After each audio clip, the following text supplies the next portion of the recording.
What's up, everybody? My name is Alfredo, and welcome to another episode of The Amaazin A Show. The Amaazin A Show is my podcast that I host where I talk about video games, games that I'm playing, games that I'm looking forward to, is games, mostly. Pretty much all the time. But yeah, this is a show. This is my podcast about games. Obviously, like you're probably watching the YouTube video right now, but the idea is to turn this into a podcast. So I'm working on figuring out how exactly I can upload these to podcast services. So if you're looking forward to that, just bear with me. I'm trying to figure that out. But for now, they're on YouTube, and you can catch them here and listen to me talk about whatever topics I'll be having that week. Um, Today is Monday, December 7th, 8 o'clock p.m. as I'm recording this. Just some quick housekeeping for some stuff that's coming up. Wednesday, I'll be releasing my gameplay video for Call of Duty Black Ops Cold War. I played the zombies game mode, so that'll be coming out soon. It was a lot of fun playing it and getting through, and I got pretty far. I was running it solo, and can't wait for you guys to check that out. I also have Friday, my Spider-Man Miles Morales review should be ready by Friday, so make sure you check that out. But yeah, without further ado, let's get on with the Amaazin A podcast, the Amaazin A Show. Um, so yeah, I mainly want to talk about my experience so far with the PlayStation 5. I have it right here next to me. I keep it in my room. Sometimes I play it in the living room whenever my dad is not using the TV. But yeah, my experience with the PS5. So, what do I think of the PS5? Is it good? Like, that's the main question. Is the PS5 good? And my answer is yeah, the PS5 is great. I think the PlayStation 5 is amazing. One, I love the look of it. Like, it's really big, honestly, but I'm into it. I like the design. I think it's a really cool futuristic design. I love the controller. I'm showing it on the camera. I really love like this controller, honestly. It feels really good. It's really hefty, and I love like how the games I love the haptic feedback, the adaptive triggers. Playing Call of Duty with this thing is so cool because like you can feel how it feels like you're actually pulling a gun trigger. It's like it gets real stiff when you're actually pulling the trigger, and when you're aiming down your sights, it's like really hard to do.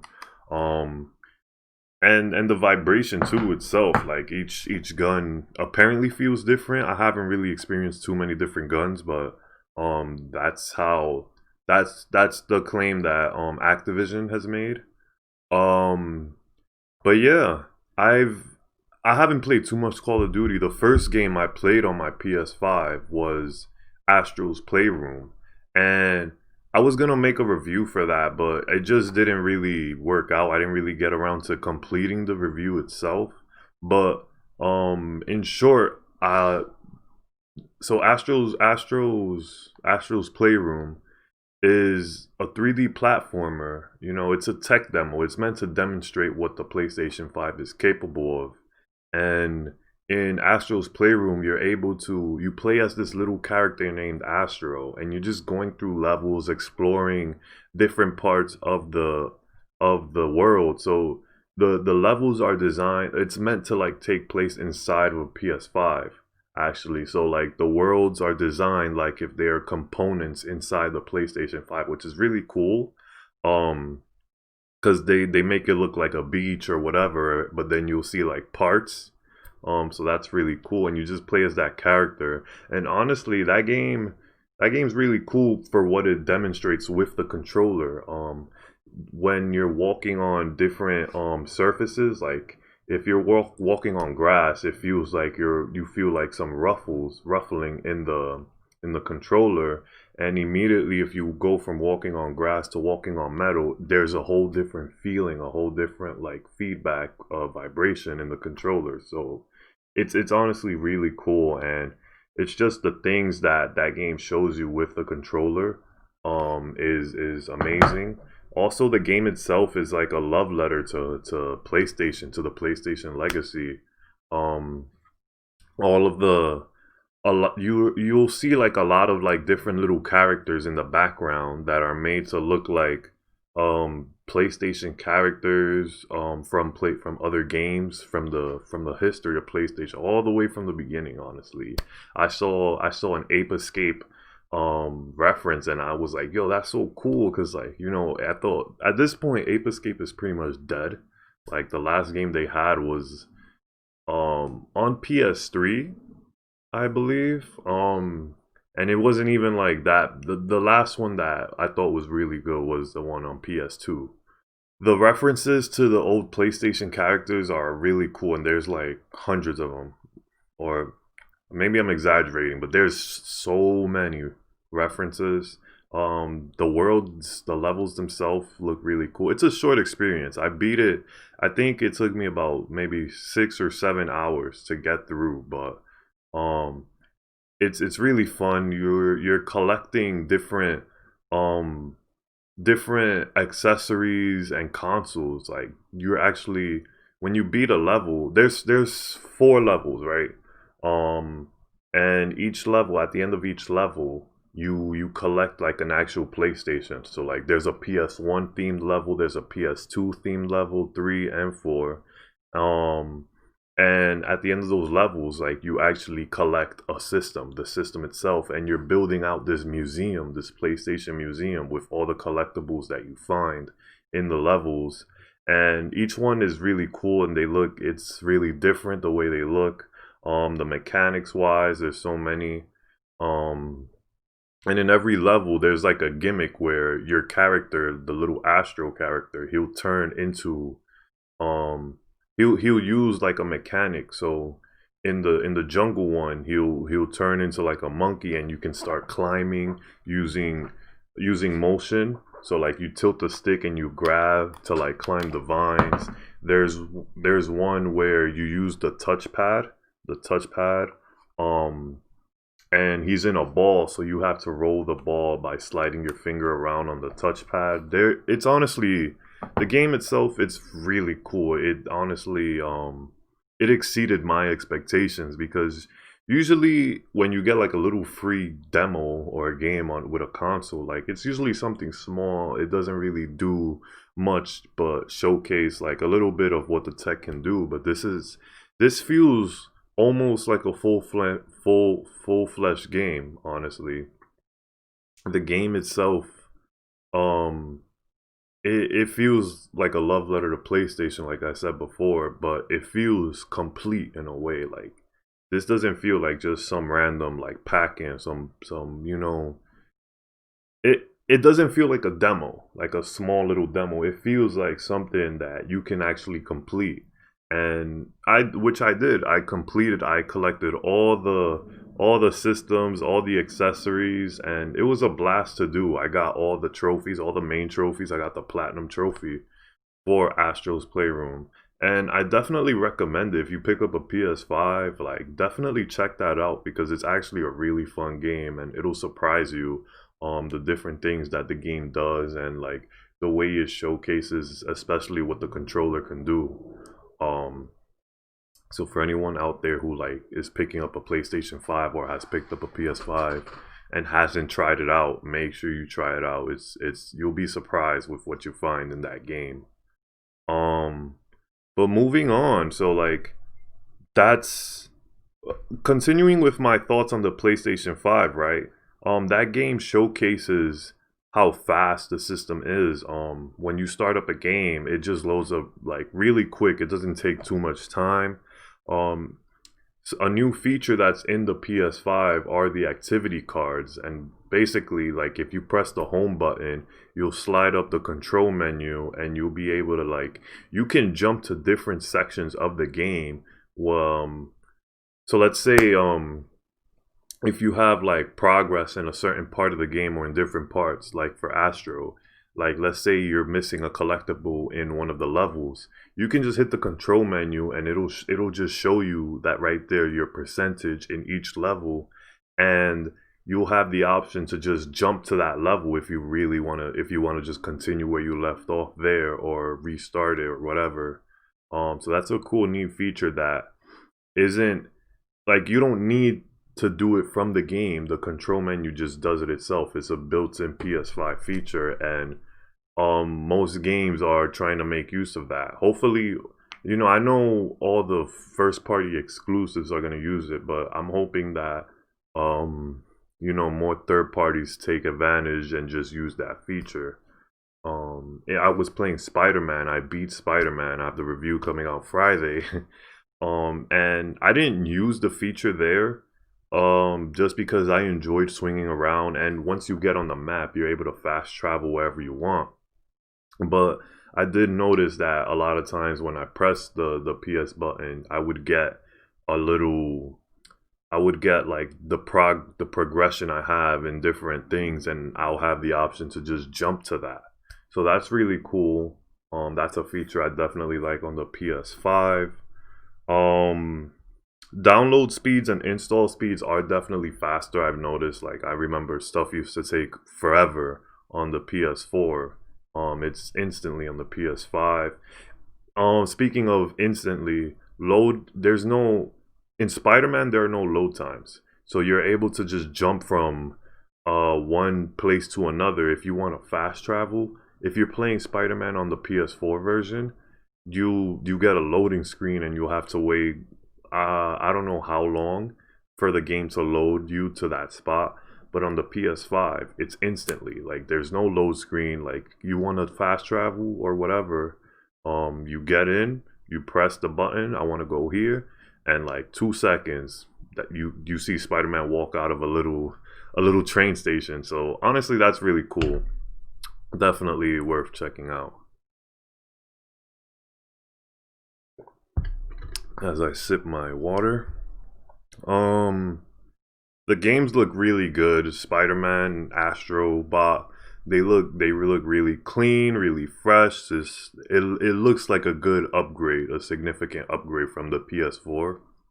Um and you can, in Spider-Man on PS5, you can play in fidelity mode, which really cranks up the look of the game. You play in 4K. You have ray tracing, which is basically reflections that you have around the world, and the shadows. And you have performance mode, which basically you play at a lower quality. I believe it still outputs at 4K. If you have a 4K TV, of course, it'll adapt the way depending on the TV you have.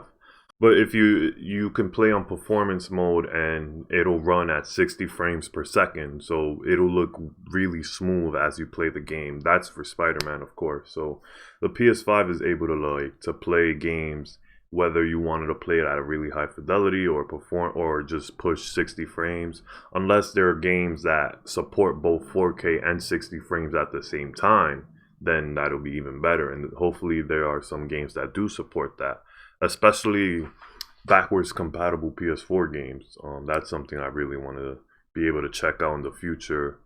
More PS4 games to see how they run.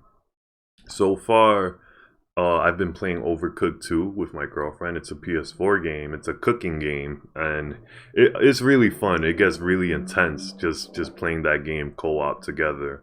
But now, I never played it on PS4, but I did play it on Nintendo Switch.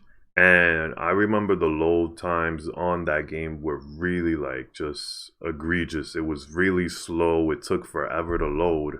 And I don't know how the PS4 compares in load times with the Switch version of Overcooked 2, but on the PS5, when I'm trying to load into a level, it loads in seconds. Like, it doesn't take more than like 4 seconds, honestly. So it's crazy the power that the PlayStation 5 has and the way it's able to affect older games that probably don't even get a patch or anything. Like, it eats that load time up.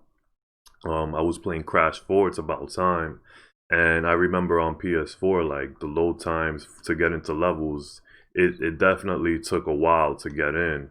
And on PS5, it's not instant, but it's definitely faster. You definitely notice the difference. You're not just sitting there waiting forever for the thing to load. It takes like I think it'll take like maybe 10 to 20 seconds. I haven't really like recorded how long, but I know on the PS4 it must have taken like 30 to 40 seconds to load a level. On PS5, I think it cuts it in half. Um, so yeah, that's definitely a lot better. So the load times are great. Um, and it's definitely quiet. Oh my god, my PS4.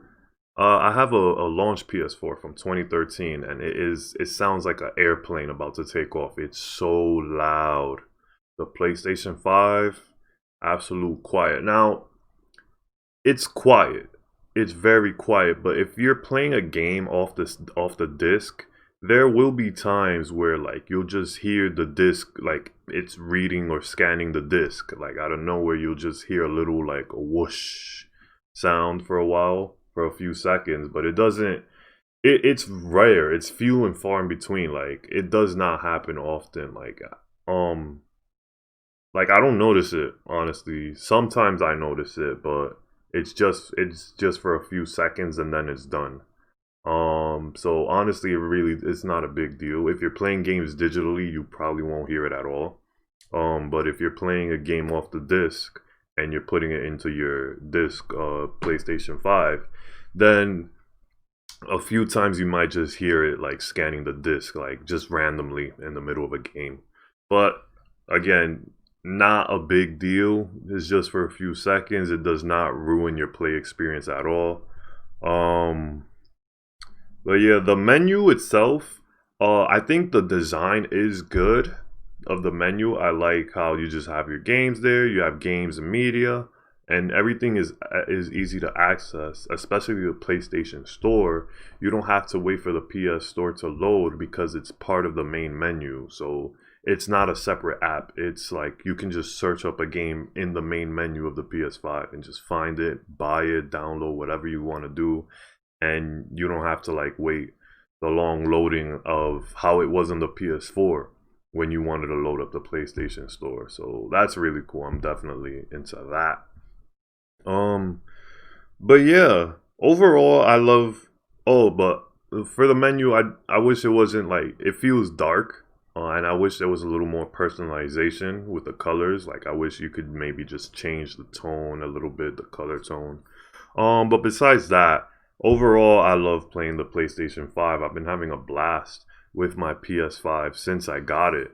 It's been about 3 weeks now, and I've been playing a bunch of games. I've beaten Spider-Man. That was a blast. Review comes out Friday. I beat Astro's Playroom. That game was a lot of fun. That like I definitely think people should play that. Completed it all the way. Lovely little game. Um, what else have I played? I've played Call of Duty a little bit, not too much.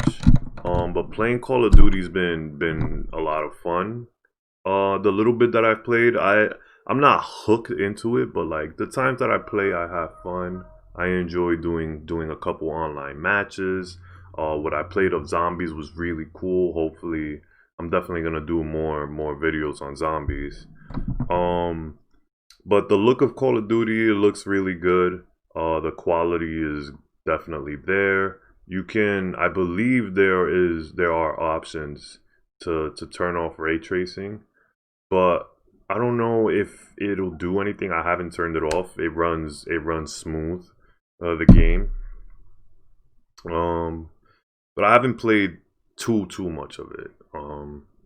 I've played a lot of Fortnite, and about Fortnite, so like they recently dropped a new season in Fortnite. So they recently dropped the new season of Fortnite. I was spending a lot of time before the new season dropped playing the Marvel Fortnite season. Cause that was a lot of fun. I was really hoping to get Wolverine in that season. But it's so hard. It's like you have to go find him in the Weeping Woods, and you have to like just find him and kill him. But like it's the Weeping Woods is just a big area, and it's hard to like just he's just walking around the whole time, so it's hard to just pinpoint where he's gonna be at. He's always at a random spot. Hey again. So it got hot in my room, so I took off my hoodie. But going back on Fortnite, like playing the Avengers, the Marvel season was really cool. I didn't like I wasn't super hooked on it, but I did have the battle pass. Unlocking the different superheroes was really cool. I definitely wanted to get to Wolverine, but that was just too hard. I could never. The times that I would catch him, he always just destroyed me. Like I was so annoyed every time. The first time I got to him, I'm like, "Oh shit, is lit. I could kill Wolverine," and I unloaded like two full assault rifles on him, and he didn't die.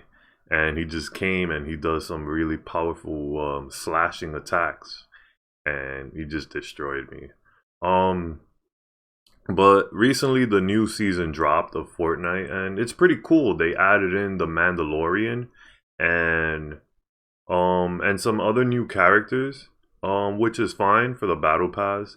But they recently added Kratos from God of War, and like that was just the most randomest thing ever. Cause like I don't know, it's just they don't usually put like video game characters into Fortnite. So it was so surprising to see like out of nowhere. There's like PlayStation just drops a tweet with a little with someone like calling out for something like a someone who's has slain like mythical gods and stuff like that. And everyone was like, "Yo, that's Kratos. Like Kratos fits the description." And lo and behold, Kratos came to Fortnite. So that's really awesome. There's some rumors that Master Chief is gonna come to Fortnite on Xbox.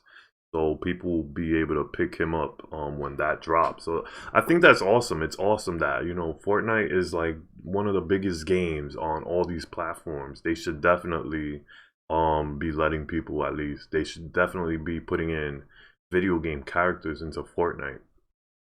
Um that's a lot of fun, and I bought Kratos, and I bought the Fortnite battle pass. I didn't buy the battle pass. I bought the monthly subscription, which is cool. You basically you get the battle pass. You get 1,000 V-Bucks every month. Um, and I think you get an exclusive skin every month, if I'm not mistaken. Um, but it was worthy to me. I just wanted I was trying to get more enough a thingy for to get Kratos. So I was like, hey, oh, this will give me a good enough boost so I can unlock him the whole pack. And I kind of wanted the new battle pass. I wasn't too into it, but I was like, if I think I'm gonna be playing a lot of this with some of my friends. So I was definitely excited about that. Um, but yeah, the new season of Fortnite is cool. The stuff you unlock is cool. They have one of the characters you unlock in the battle pass. There's like an anime girl, who's like she's textured differently than the other characters. Like all the characters have like this certain texture, this certain animation, but I think she's more like cell shaded.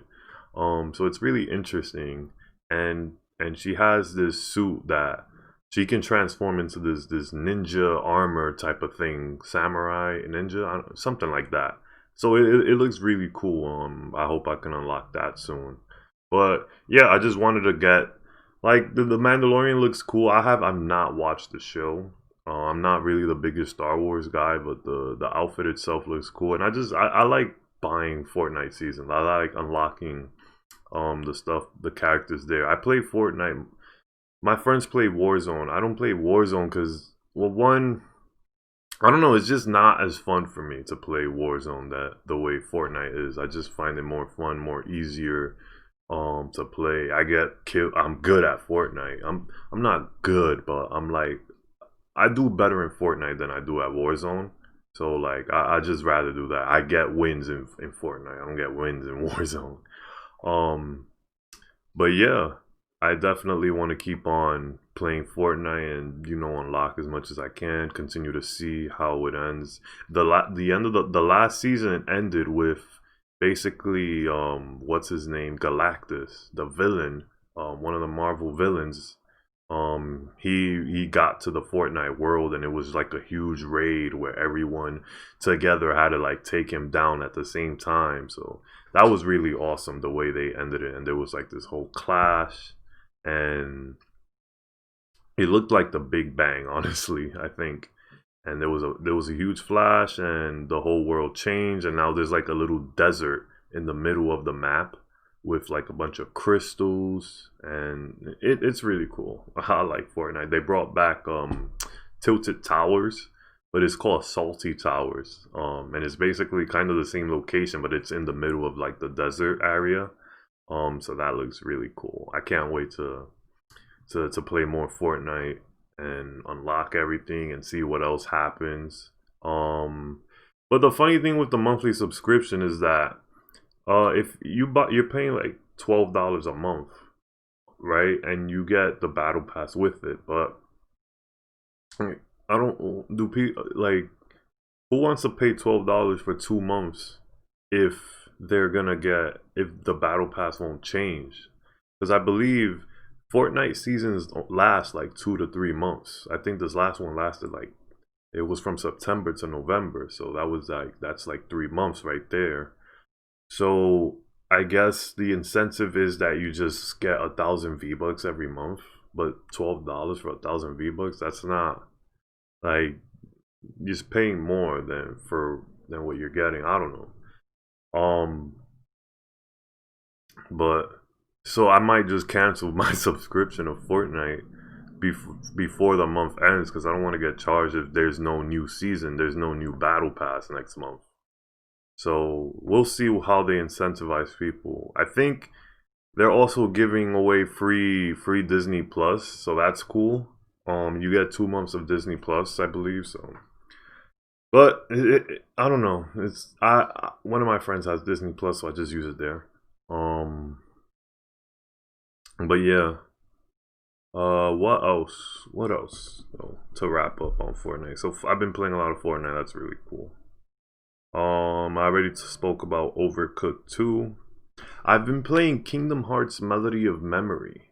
And I actually beat the game. I beat it yesterday. So Kingdom Hearts Melody of Memory is a PS4 game, and basically it follows up from the events from Kingdom Hearts 3, but Kingdom Hearts 3 Remind DLC, like it's after the Remind, because obviously the Remind DLC was like integral story that takes place after the events of the base game of 3. But Kingdom Hearts Melody of Memory at its core is it's a rhythm game, it's a music game. I don't know if I'm gonna write a full review on it, but um I love it. I've had a blast with it. I think it's a great game. It's basically a celebration of all the music from Kingdom Hearts and just of the series in general. It's a music game, and you're basically trying to you've got levels where you're just trying to stay on rhythm. You're playing as either Sora or whatever character you choose, on whichever party you choose. You play as whoever you choose, and you play the song, and you try to just hit all the buttons on the right notes on the right beat. And overall, it's a really fun game. Honestly, I love playing the songs. I love the music of Kingdom Hearts. I wish there was more. There's not. So most of the songs are from like Kingdom Hearts 1, Chain of Memories, 2, Dream Drop Distance, Birth by Sleep. It's basically all the old games. But it doesn't really have music from 3. It's got like one song from each world, and maybe and the song from the final boss battle with Xehanort. But it definitely left me wanting more music, more Kingdom Hearts 3 music. So I'm hoping that I think they said no DLC, but I hope they like change their mind or something, because like it definitely needs more Kingdom Hearts 3 music. But there's already like 150 songs in the game. from all the old games, and it's so much fun. I found a new love for like the Dream Drop Distance songs, especially because I guess like I played through that game, and you know the music's good, but I never like I didn't I didn't really like take away like the music when I played that game originally, Dream Drop Distance Kingdom Hearts. But playing through those music tracks in this game, like I'm like, yo, this song slaps. And on my Twitter, I have like I just ended up posting a bunch of clips of my gameplay because it's just me like, yo, this song is fire.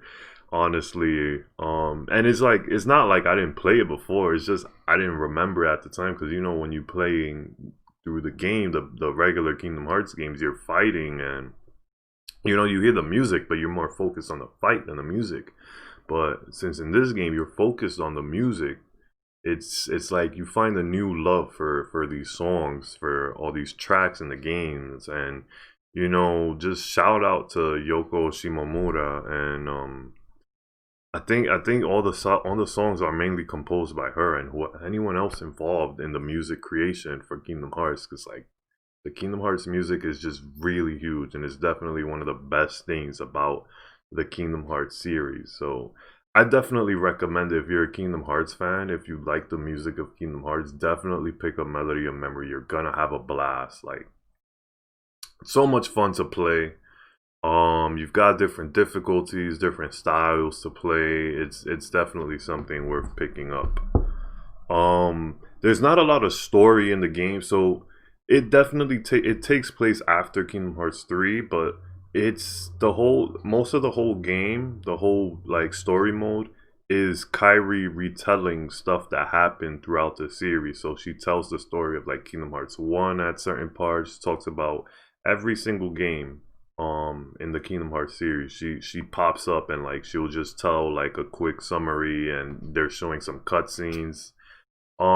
It's not until you get like to the final world, the final level is that they start to show things like after Kingdom Hearts 3. This is new stuff that's happening in the story. So definitely bear in mind because like once you start the game, like there's no cutscene or anything. There's no like intro to what's happening. It's just Kyrie talking about like Kingdom Hearts 1, like the events that happened there. So that's something to just to be sure, because like I was hoping maybe there'd be a little more story. Like the end definitely fulfills whatever needs you have for story, but just know like it doesn't come until the end, until you beat all most of the levels. But so I definitely recommend that game. It's a lot of fun. There's so much. There's a little museum in the game where you basically unlock like different. What do you unlock? You unlock like a lot of different concept art from all the games. Like there's stuff that I've seen on the internet before that I thought this was like fan art or something, but no, this is legit. This is real stuff, and it looks really cool. You unlock like cards for characters and stuff. You unlock new songs, of course. And it's definitely worth your time. It's definitely worth any Kingdom Hearts fans' time to play through Kingdom Hearts Melody of Memory for sure. Um, and I think that's mainly what I've played so far. That's mainly what I've been playing throughout these past few weeks. Um, you know, like I had a lot of fun playing all these games, and I'm definitely excited for more. Um, let's see. So stuff that I want to get into for the future, I definitely want to play a little more Call of Duty and maybe start the story mode. I did like Black Ops 1. I didn't that story mode. I definitely want to try out Cold War story mode and see what that's all about. Um I also have Assassin's Creed Valhalla. It's one of the excuse me. It's one of the PS5 games that I have not started yet. So I definitely want to. I think that'll be the next game I start once I'm well, no, soon, like right away. I think that's definitely gonna be the next game I start. I beat Spider-Man, I beat Kingdom Hearts. Those were the main ones I really wanted to beat first. So I'm definitely ready for Assassin's Creed Valhalla. Definitely ready for to be in that Viking world. Um, and just see what that's all about. I've been hearing a lot of great things about the game. There's a lot of good reviews on how it's a good step in the right direction. I also have I so one of my friends, he lent me his copy of Marvel Avengers. I wanted to borrow it because I know there's like a lot of negativity and bad press about the game, but all the bad press mainly comes from the online stuff, right? But there's there's there's a campaign, there's a single player campaign, and from what I've seen, most people enjoy the campaign. It's the best part of the game. So, a lot of people are hating on the Avengers game because of like it's not, the online's not good or there's not enough content, but like at least the campaign is definitely worth it from what I've heard. My friend himself, I think he said he didn't like it, but like a lot of the people I've heard from online, like people I trust, like reviewers I trust, like the campaign is good, and I'm definitely interested. From what I've seen, I'm interested in hearing about Kamala Khan's story, her as Ms. Marvel, and her powers and just what she goes through. I definitely want to check that out. So I'll definitely be checking out the Marvel Avengers game, and I'll be playing through that single player campaign for sure. Just to see for myself. So I might play that at some point. I have Bug Snacks on my PS5. So Bug Snacks is like uh it's some cartoony game. It's an indie game, but it went viral just because it was like one of the most random things to be shown in a PlayStation conference, and like people were obsessed with the song and like what's going on in the game. So I definitely want to check out Bug Snacks for sure in the future. It's free on PlayStation Plus. So I definitely want to check that out. And I also have Horizon Zero Dawn. I bought Horizon a couple months ago, and I started it. I put like 3 hours into it, but I never finished it. Um, I don't know if it was after I beat Final Fantasy VII or if I was playing something else at the time, or I just didn't have time for games in the moment. But I do have the game, and I definitely want to play Horizon Zero Dawn. It's one of the best games from the PS4 generation, and since they have Horizon Forbidden West coming out next year, it's definitely something I want to be able to check out. I want to be ready for that game when it comes out because that game looks amazing, and Zero Dawn looks really good. So I really want to play Horizon Zero Dawn and just knock that out at some point. And I've mentioned it in other videos that I do want to play God of War. God of War is free on PS5 if you have PS Plus, the PS4 game, of course. The PS5 game comes out next year, the sequel. But I want to play God of War, and I want to play that at some point as well. So definitely gonna check that out soon. But yeah, I think that's pretty much all I have to talk about. Cyberpunk comes out this week. Cyberpunk comes out in 3 days. Now, I'm not. I know last year I made a video talking about the top 10 games that I'm looking forward to, and Cyberpunk was one of them. But right now, at the moment, I'm not. I'm just not feeling it right now. There's other stuff that I want to play first, so maybe sometime down the line I'll play Cyberpunk. Um, they're working on a PS5 version right now. They're just about to release the PC and PS4, Xbox One versions, which will run better on PS5. But I'm just not like I don't want to play the game right now. It looks really good. I definitely like the game itself looks really fun, but it's just not what I'm interested in at the moment. But yeah, that does it for this episode of the Amaazin A Show, the Amaazin A podcast, the podcast, the Amaazin A Show. I hope you guys have fun listening to me talk. This is like I'm still early in this podcasting stuff. I think I know I'm still like just trying to figure things out. I got to get a little more comfortable with it, but just leave some comments on whether you liked it, what I should work on. Leave a like if you enjoyed, and just I'll see you all in the next video. Thank you so much for watching. Subscribe, follow my Twitter, and share my videos with your friends, with your gamer friends. But yeah, thank you for always watching and keeping up with me, and I'll see you guys in the next video. Adios.